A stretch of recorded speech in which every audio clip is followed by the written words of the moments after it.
உங்கள் ஜாய் டிவியில் திங்கள் முதல் சனி வரை இரவு 10 மணி முதல் 10:30 மணி வரையும் மற்றும் ஒவ்வொரு வெள்ளியும் மாலை 8:30 மணி முதல் 9:30 மணி வரை. செங்கடல் இருந்தாலும் வைப்பண்டா ஒரு ஸ்டெப்பு முன்னாடி, எரிகோ வந்தாலும் வைப்பண்டா ஒரு ஸ்டெப்பு முன்னாடி, யோர்தான் வந்தாலும் வைப்பண்டா ஒரு ஸ்டெப்பு முன்னாடி, கோலியாத்து வந்தாலும் வைப்பண்டா ஒரு ஸ்டெப்பு முன்னாடி, பின்னாடி மட்டும் வச்சிட மாட்டேன். ரிவைவல் நைட் என்ற நிகழ்ச்சியின் மூலமாக தீர்க்க தரிசன செய்திகளை சகோதரர் பீட்டர் எல்விஸ் பிரசங்கிப்பார் மற்றும் சகோதரி அனிதா பீட்டர் அவர்கள் துதி ஆராதனை ஏறெடுப்பார்கள்.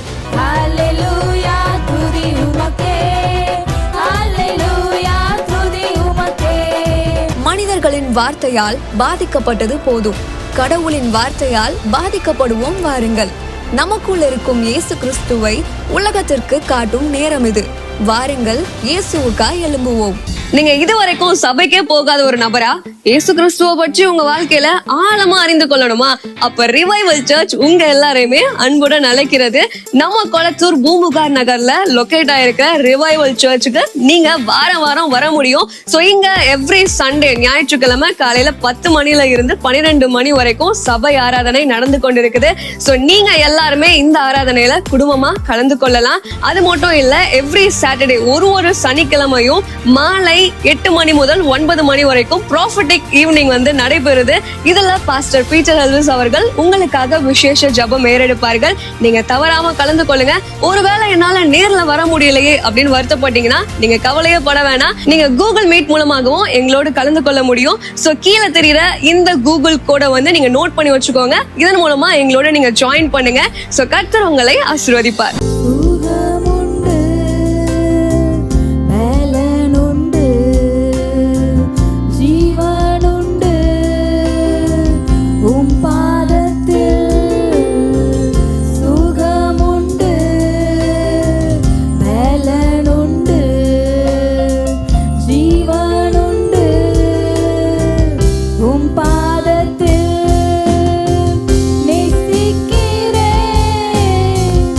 உம்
பலப்படுத்தும் திடப்படுத்தும் இந்நேரத்தில் சுகப்படுத்தும் பலப்படுத்தும் திடப்படுத்தும் இந்நேரத்தில் உயர்த்துகிறோம் உம்மை தானே என் தெய்வமே என் இயேசுவே உயர்த்துகிறோம் உம்மை தானே என் தெய்வமே என் இயேசுவே சுகப்படுத்தும் பலப்படுத்தும் திடப்படுத்தும் இந்நேரத்தில்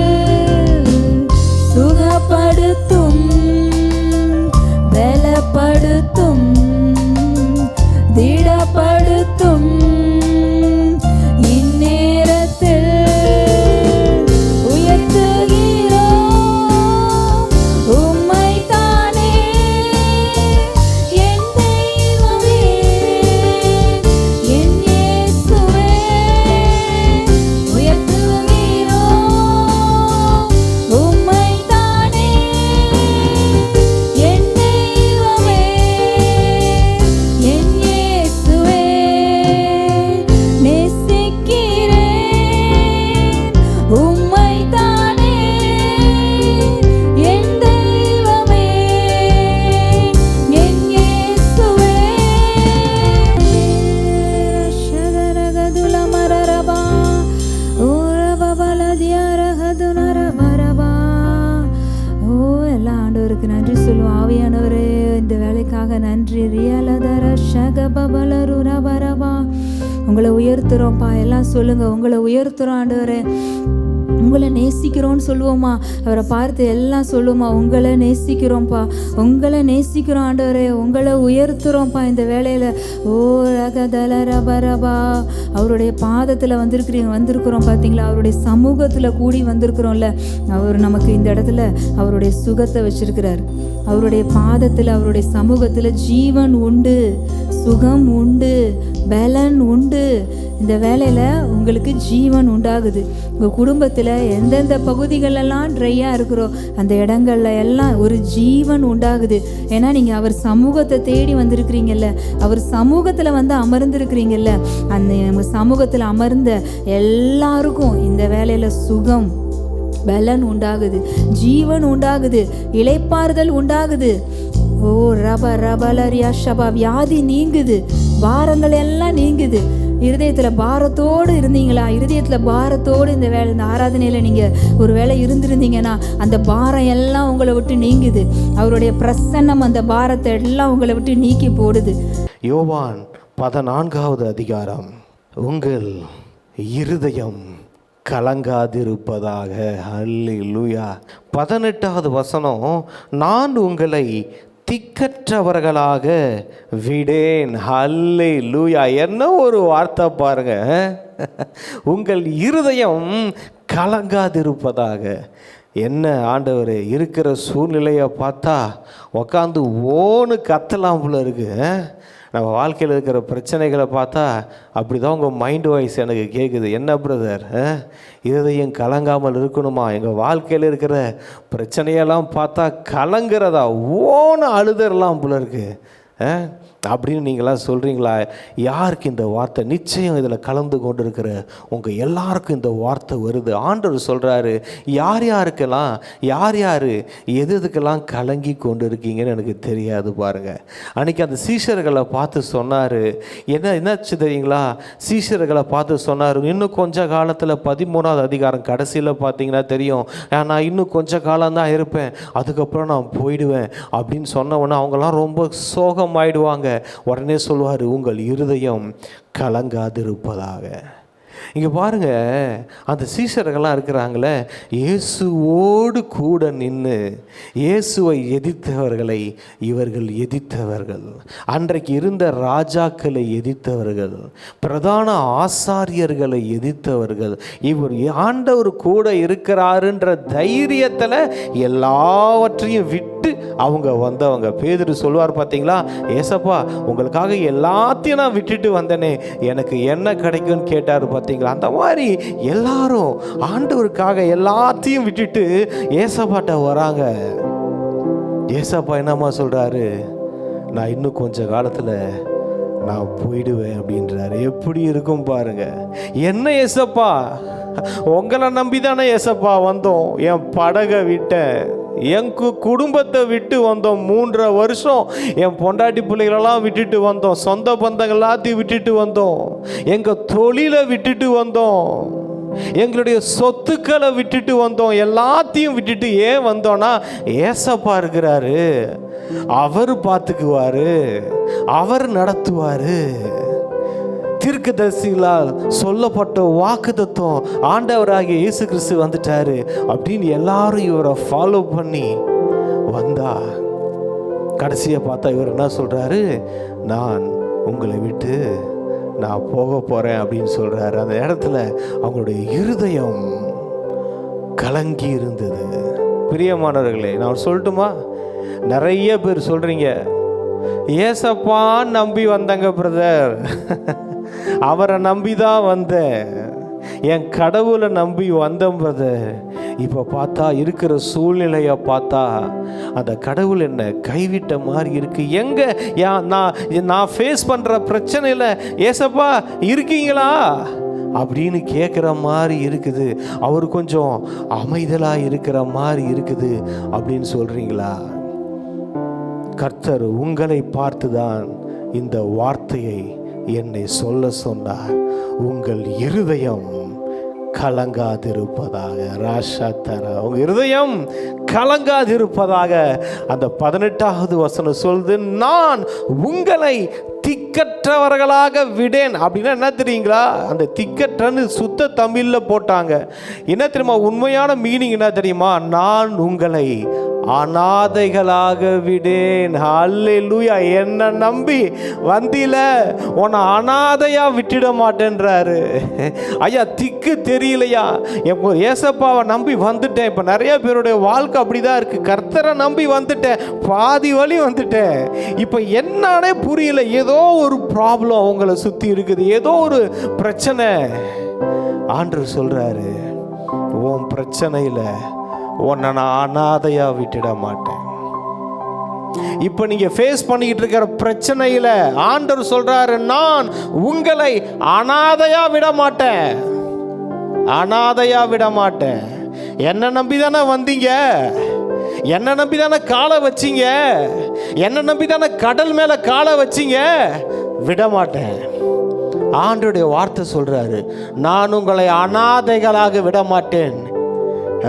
யோவான் 14வது அதிகாரம் 18வது வசனம் சொல்லுது இப்படியாக. அது இங்கிலீஷ்ல ரொம்ப அழகா இருக்கு பாருங்க. I will not leave you as orphans.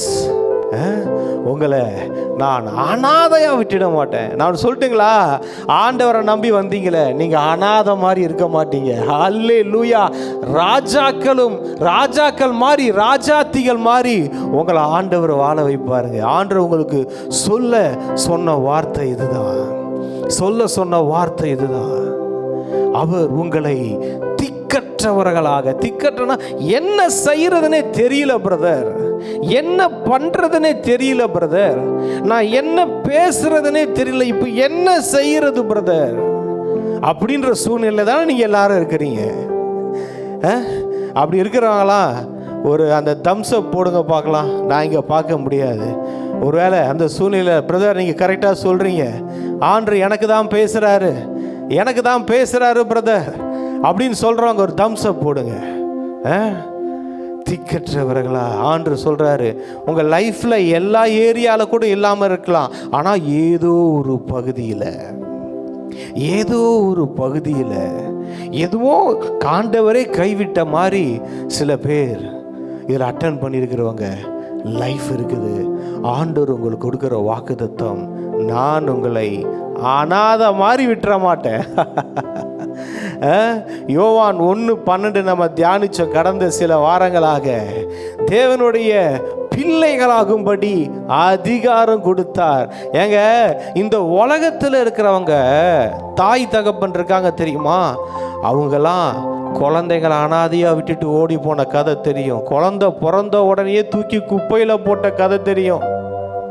இல்லை இந்த குழந்தை ஏதாவது குருடா பிறந்துருச்சு, செவிடா பிறந்துருச்சு, ஊனமாக பிறந்துருச்சுன்னா அதையும் அனாதை ஆசிரமத்தில் சேர்த்த கதைகள் தெரியும்.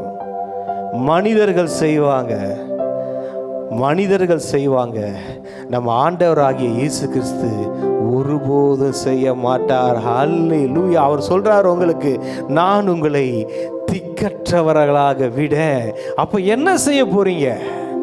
அப்போ என்ன ஆண்டவரை செய்ய போகிறீங்க? திக்கற்ற விடனா எனக்கு இந்த நேரத்தில் நான் ஸ்டார்டிங்கில் ஆராதிக்க போது ஆண்டவர் ஒரு வசனத்தை எனக்கு கொடுத்தார். என்னன்னா, இங்கே பாருங்கள், சங்கீதம் 50:15, ஆபத்து காலத்தில் என்னை நோக்கி கூப்பிடு, நான் உன்னை விடுவிப்பேன், நீ என்னை மகிமைப்படுத்துவாய். ஹல்லேலூயா.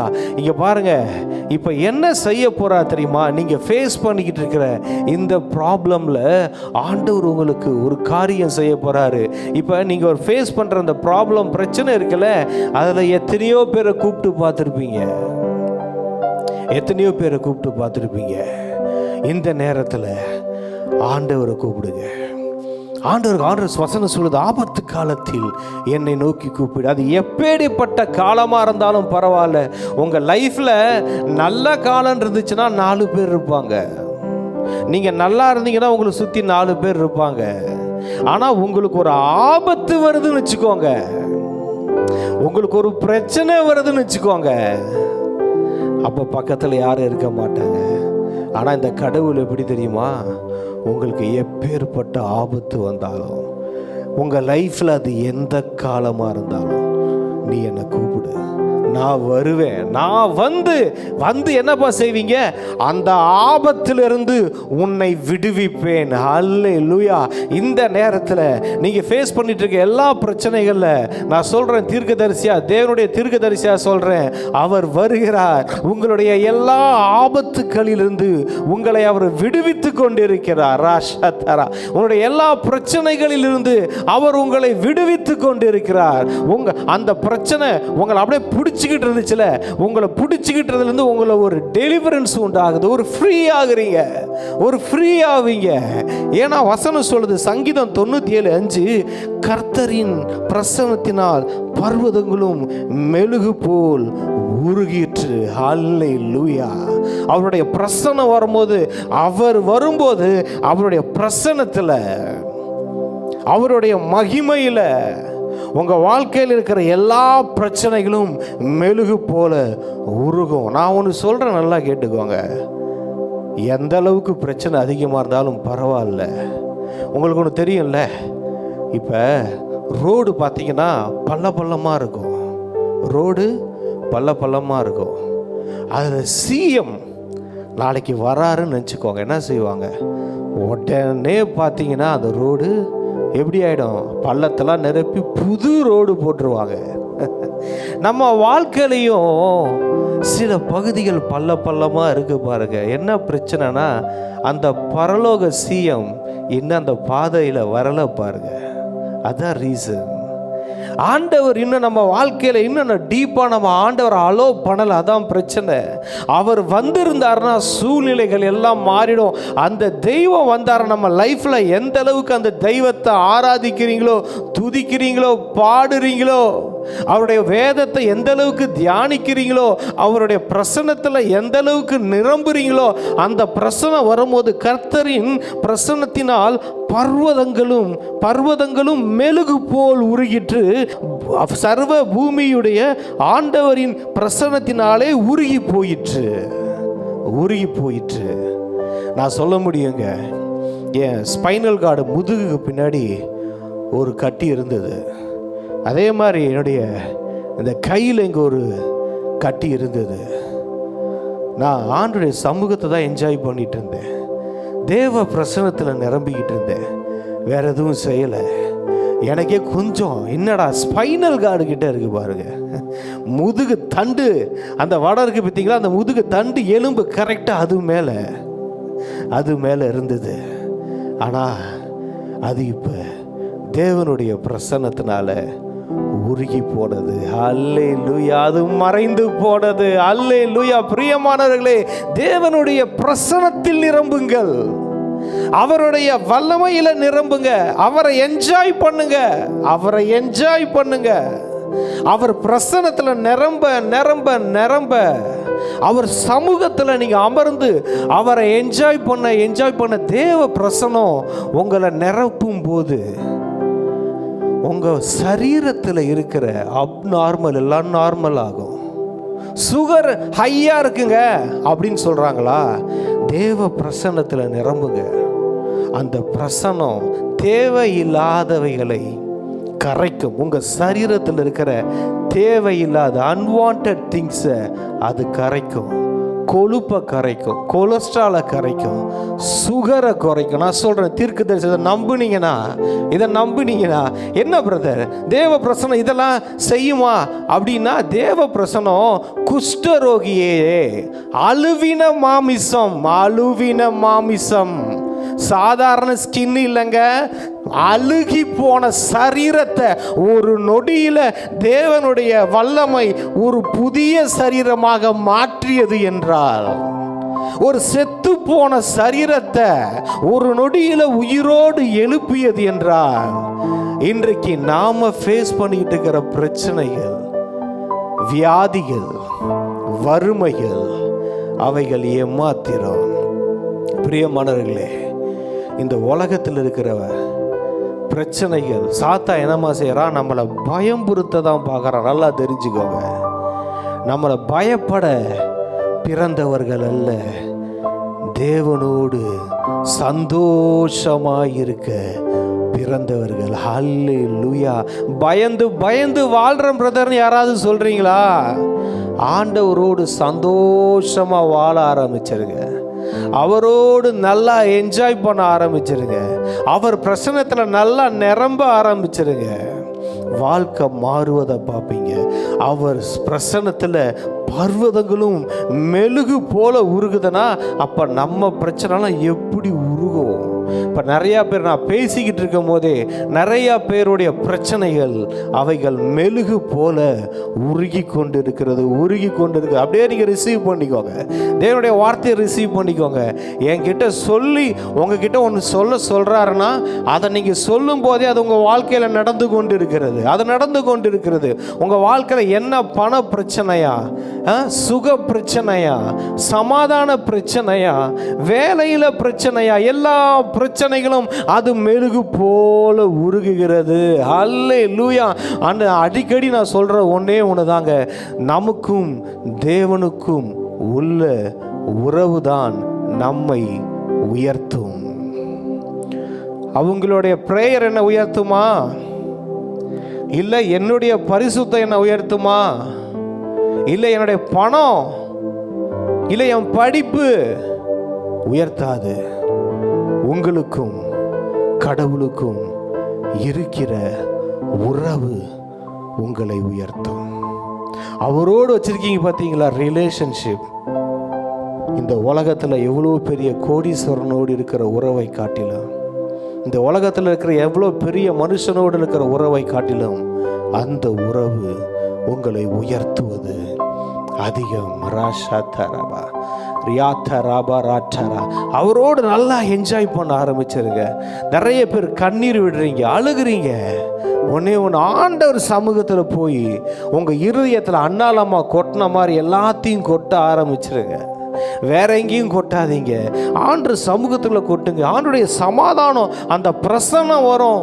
இப்போ ஆண்டவர் உங்களை பார்க்குறாருன்னா நீங்கள் ஆண்டவரை துதிக்கிறீங்க, ஆராதிக்கிறீங்க, அவர் அன்பு செலுத்துறீங்க. உங்களை ஆண்டவர் பார்க்குறாரு.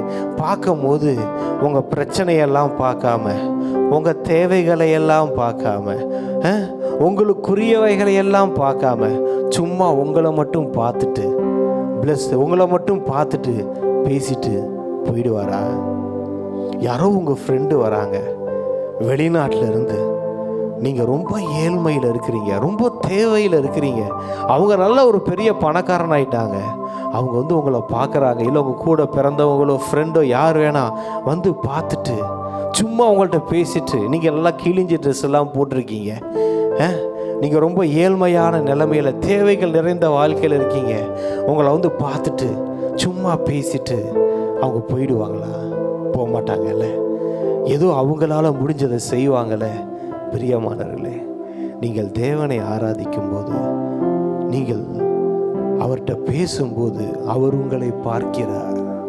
நீங்கள் ஏசப்பா அப்படின்னு சொல்லும் போது அவர் உங்கள் முகத்தை பார்க்கிறார், உங்கள் 2 கண்களை பார்க்கிறார், உங்கள் தேவைகளையும் பார்க்கிறார், உங்கள் சரீரத்தில் இருக்கிற வியாதிகளையும் பார்க்கிறார், உங்களை சுற்றி இருக்கிற பிரச்சனைகளையும் அவர் பார்க்கிறார். அவர் பார்த்துட்டு சும்மா போயிடுவாராங்க. ஹல்லேலூயா. இந்த வெளிப்பாடு வேணும், இந்த வெளிப்பாடு வேணும். பார்த்துட்டு உங்களை நோயோடு விட்டுட்டு போகிற தெய்வம் இல்லை, அந்த தேவையோடு விட்டுட்டு போகிற தெய்வம் இல்லை. ஏதோ மாசத்துல 30 நாள்ல ஒரு நாள் ஜெபம் பண்றேன் பிரதர், ஒரு நாள் வேதம் வாசிக்கிறேன் பிரதர், அப்படி இல்லை. தினைக்கும் காலையில் ஜெபம் பண்ணுறேன், அப்படி இல்லை. 24 hours தேவ பிரசன்னத்தில் நிரம்புற வாழ்க்கைக்குள்ள வந்துருங்க. 24 மணி நேரமும் தேவனை ஆராதிக்கிற, தேவனை என்ஜாய் பண்ற லைஃப்குள்ள வந்துருங்க. சாத்தானுக்கோ மாம்சத்துக்கோ உங்க நேரத்தை வித்து போட்டுறாதீங்க. உங்க நேரத்தை ஏசப்பாட்டை வித்து போடுங்க. உங்க ஏசப்பாட்டை அந்த நேரத்தை விதைச்சி பாருங்க. அந்த நேரம் வேற மாதிரி முளைக்கும். ஆண்டோடைய சமூகத்தில் உங்க எனர்ஜியை கொட்டி பாருங்க. ஆண்டோடைய சமூகத்தில் உங்களுடைய இருதயத்தை கொட்டி பாருங்க. ஹல்லேலூயா, ஹல்லேலூயா. உங்க வாழ்க்கை மாறுவதை நீங்க பார்ப்பீங்க. அவர் சொல்லுவாரு, உங்கள் இருதயம் கலங்க வேணாம், நான் உங்களை திக்கற்றவர்களா விட. ஏன் ஆண்டவரே எங்களை திக்கற்றவர்களா விட மாட்டீங்களா? நீங்க என்ன ஆண்டவரே செய்வீங்கன்னா, நான் போறது உங்களுக்கு நல்லது. ஏன்னா அப்பதான் அதுக்கு கீழ் வசனங்கள்ல சொல்லுவாரு, தேற்றரவாளன் அவர் வருவார், அவர் வந்து உங்களை சகல சத்தியத்திற்குள்ளும் நடத்துவார். ஹல்லேலூயா. இங்கதான் மெயினா ஒரு விஷயத்தை சொல்லி நான் முடிக்கிறேன். பிரியமானவர்களே, நான் உங்களுக்கு ஒரு உண்மையை சொல்லுகிறேன், நான் போகிறது உங்களுக்கு பிரயோஜனமாக இருக்கும். நான் போகாதிருந்தால் தேற்றரவாளன் உங்களிடத்தில் வரார். அவர் வந்து என்ன செய்வார் பார்த்தீங்கன்னா, நம்மளை சகல சத்தியத்திற்குள்ளும் நடத்துவார். ஹல்லேலூயா. ஆண்டவர் சொல்லுவார், அவர் உங்களை சகல சத்தியத்திற்குள்ளும் நடத்துவாராம். எல்லா சத்தியத்திற்குள்ளும். சத்தியத்திற்குள்ள நடத்துறதுனா என்னங்க? இப்போ நான் வந்து சொல்கிறேன், ஒருத்தர் வராருங்க, அவர் வந்து உங்களை ஒரு ஹோட்டலுக்குள்ள நடத்தி கொண்டு போவார், ஒரு ஹோட்டலுக்கு கூட்டிகிட்டு போவார்னு சொல்கிறேன். எதுக்கு ஹோட்டலுக்கு போவீங்க? ஒருத்தர் வந்து உங்களை ஹோட்டலுக்கு சாப்பிட தானே, அந்த ஹோட்டலில் நல்லா சாப்பிட்டு என்ஜாய் பண்ண. இல்லை ஒருத்தர் உங்களை கூப்பிட்டு ஒரு தீம் பார்க் போகிறாரு, தீம் பார்க்கில் போயிட்டு சும்மா தீம் பார்க்கெல்லாம் பார்த்துட்டு வாங்கப்பா, தீம் பார்க்கெல்லாம் எதுவும் என்ஜாய் பண்ணக்கூடாது அப்படின்னு இல்லை, போய் தீம் பார்க்கில் எல்லா ரைடும் என்ஜாய் பண்ணுறதுக்கு. நீங்க இதுவரைக்கும் சபைக்கே போகாத ஒரு நபரா இயேசு கிறிஸ்துவ பற்றி உங்க வாழ்க்கையில ஆழமா அறிந்து கொள்ளணுமா? அப்ப ரிவைவல் சர்ச் உங்க எல்லாரையுமே அன்புடன் அழைக்கிறது. நம்ம கொளத்தூர் பூம்புகார் நகர்ல லொகேட் ஆயிருக்க ரிவைவல் சர்ச்சுக்கு நீங்க வாரம் வாரம் வர முடியும். சோ இங்க எவ்ரி சண்டே ஞாயிற்றுக்கிழமை காலையில 10 மணில இருந்து 12 மணி வரைக்கும் சபை ஆராதனை நடந்து கொண்டிருக்குது. சோ நீங்க எல்லாருமே இந்த ஆராதனையில குடும்பமா கலந்து கொள்ளலாம். அது மட்டும் இல்ல, எவ்ரி சாட்டர்டே ஒரு சனிக்கிழமையும் மாலை 8 மணி முதல் 9 மணி வரைக்கும் ப்ராஃபட்டிக் ஈவினிங் வந்து நடைபெறுது. இதுல பாஸ்டர் பீட்டர் எல்விஸ் அவர்கள் உங்களுக்காக விசேஷ ஜெபம் ஏறெடுப்பார்கள். நீங்க தவறாம கலந்து கொள்ளுங்க. ஒருவேளை என்னால நேர்ல வர முடியலையே அப்படின்னு வருத்தப்பட்டீங்கன்னா நீங்க கவலையே பட வேணாம். நீங்க கூகுள் மீட் மூலமாகவும் எங்களோட எங்களோட கலந்து கொள்ள முடியும். சோ கீழே தெரியுற இந்த கூகுள் கோடை வந்து நீங்க நோட் பண்ணி வச்சுக்கோங்க. இதன் மூலமா எங்களோட நீங்க ஜாயின் பண்ணுங்க. சோ கர்த்தர் உங்களை ஆசீர்வதிப்பார். இந்த ஊழியத்தை ஜெபத்தினாலும் காணிக்கைகளினாலும் தாங்கும்படி உங்களை நாங்க அன்புடன் அழைக்கிறோம். காணிக்கை அனுப்ப விரும்புகிறவர்கள் ஸ்கிரீன்ல தெரியுற இந்த டீடைல்ஸை பார்த்து நீங்க அனுப்பலாம். கர்த்தர் உங்களை ஆசீர்வதிப்பார்.